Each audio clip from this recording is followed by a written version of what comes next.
different densities of consciousness, which I think are fascinating, quite frankly, about how a soul evolves over time and through its incarnations. And they speak about the densities or the stages of our spiritual growth. And when it comes time for a harvest, whether it be from the first density to the second or the third to the fourth, which we're living in right now, our souls are assessed based on our choices, our experiences, and what we have sort of chosen in vibration for ourselves. The next harvest occurs when a sufficient number of souls in a density are ready to progress, aka there are enough happening on planet Earth, enough people, that is, who are ready to progress, enough humans, or rather souls in human bodies that are ready to progress to a new experience. And so a harvest is an amazing opportunity for growth and evolution, quite literally. And this is not from them. This is from the work of Dolores Cannon and many other spiritual teachers I've seen. Souls and all of us were banging down the damn door to come into this lifetime. It is a major privilege to be on planet Earth right now. Major, because there is so much catalyst for growth, and we're living through a period of tremendous change. But as Ra describes it, it's a period of harvest.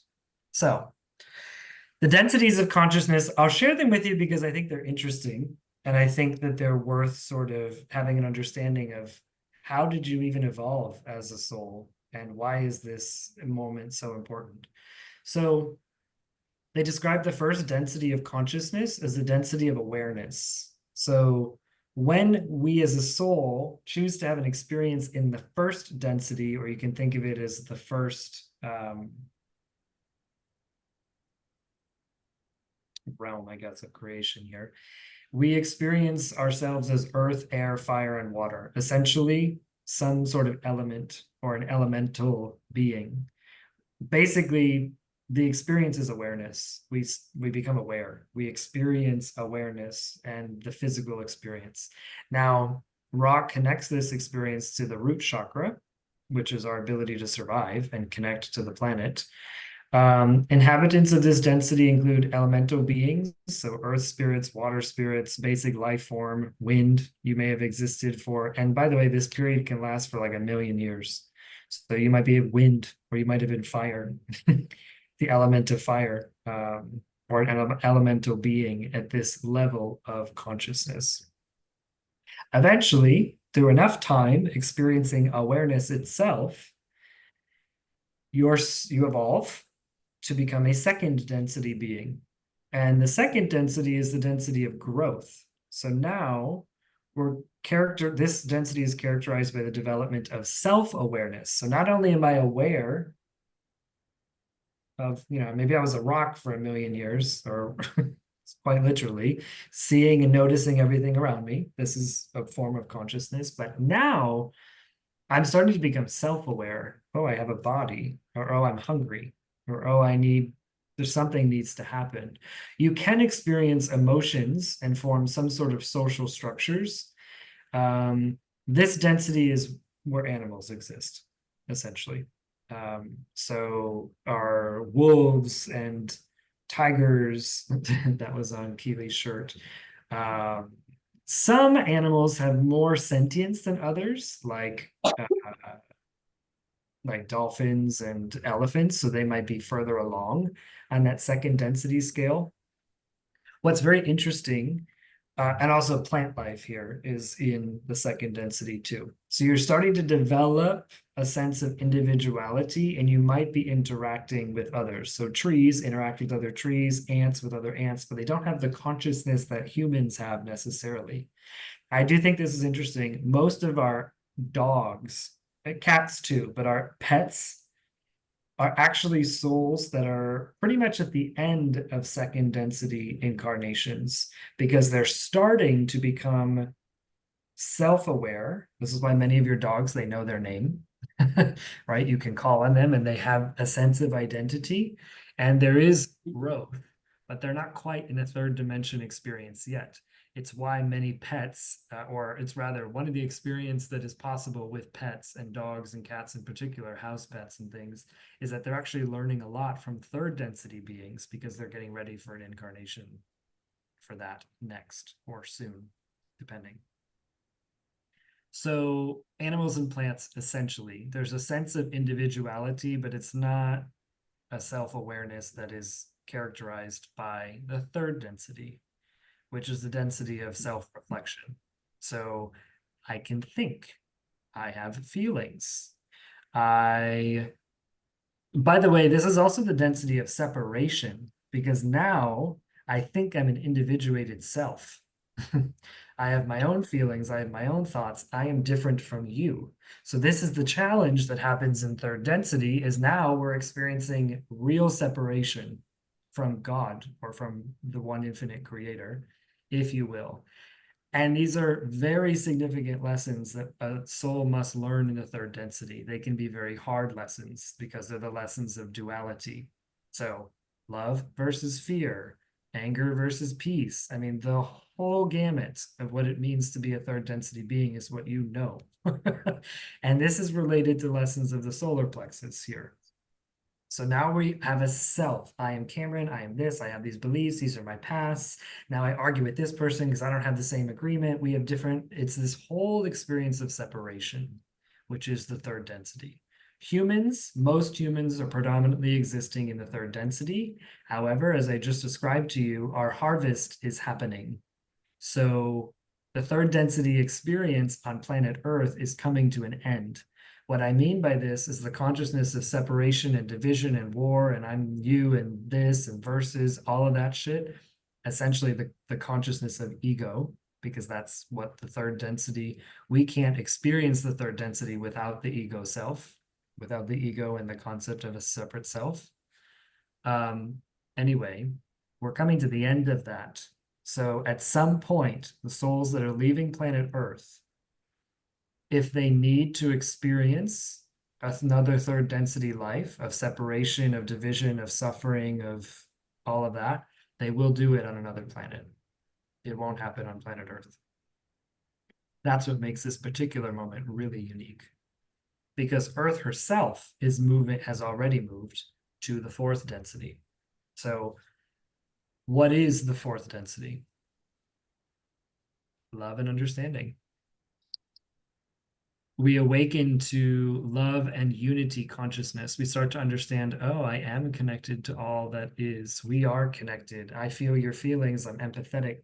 What characterizes a lot of the fourth density experience are psychic connections.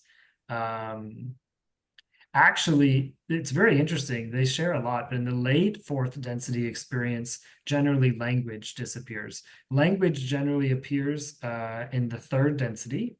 That's what creates separation enough for beings to sort of hash out ideas and think that they're separate from one another. By the end of fourth density, beings tend to no longer use language.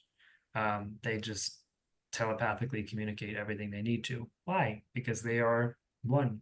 They experience unity. This is what humanity is destined to experience as part of our evolution of our species. Ra actually says the fourth density experience for humanity could take as little as 100 years and as many as 700, which actually is quite short evolutionarily. It's also why, I mean, if you think about millions of years, this is also really freaking intense what's happening for us on this planet, because we are actually being pushed away from this experience of separation and division and moving toward collectivism, collective well-being, and understanding ourselves as one. These are the lessons of the heart chakra. And so these are our heart chakras that are now being activated in each of us. A lot of times these beings are advanced souls that then go back to third dimensional experiences and maybe incarnate there for a while to teach and help uplift.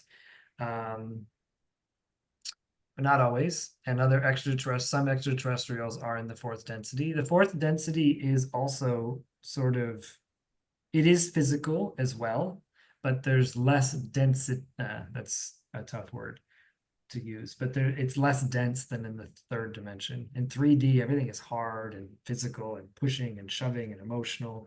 In the fourth density, we kind of know ourselves a bit more spiritually. And in late fourth density, we actually can become much less physically oriented. The fifth density is the density of wisdom.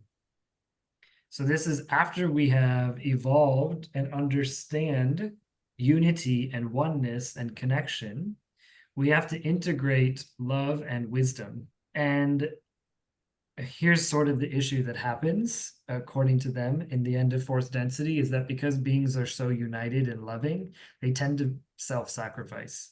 It becomes sort of an issue later. And so eventually the soul needs to, there's a lot of martyrdom kind of thing, because we're all one, we're all connected. I'm not going to kill you. That would never happen in a fourth density experience because you're only hurting yourself. Well, actually, there is a fourth density negative, but nonetheless, at some point, this universal love becomes an issue in and of itself, and they have to learn lessons of wisdom and deeper understanding of spiritual laws. This is harder to picture because, of course, we as humans are not here yet. But these are lessons of the throat chakra and communicating and expressing truth. These beings tend to be, from our perspective, highly evolved. These are often the ascended masters that we hear about. So Jesus, Moses, Babaji, and others, where they actually exist in this dimension. They may have incarnated in this physical dimension as well. But actually, Jesus as an entity, as a consciousness, exists in the fifth dimension. But many of our ascended masters exist in this density.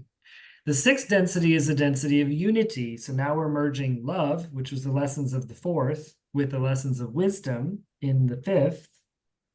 And there's a deeper understanding of oneness. Now, of course, this is hard for us to necessarily understand, but this is what Ra says it's about.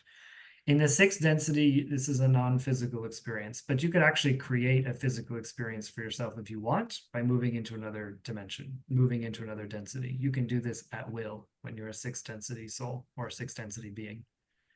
Oftentimes, souls in the sixth density are serving as guides and assisting the evolution of other species. This is exactly where they exist, in the sixth density, which is also an understanding of a collective consciousness. They all act as one. They can individuate themselves if they want, but it's not even a hive mind so much, but they all act as one. I do think it's very interesting, by the way, that the creation of the internet and the creation of AI, artificial intelligence, is also showing us a lot about unity consciousness. Just a side note there, whether we're aware of it or not. But anyway, Ra exists in the sixth density. They describe the seventh as a density of completion, where individuated consciousness now joins the one infinite creator. You experience complete harmony and integration. This is connected to the crown chakra here.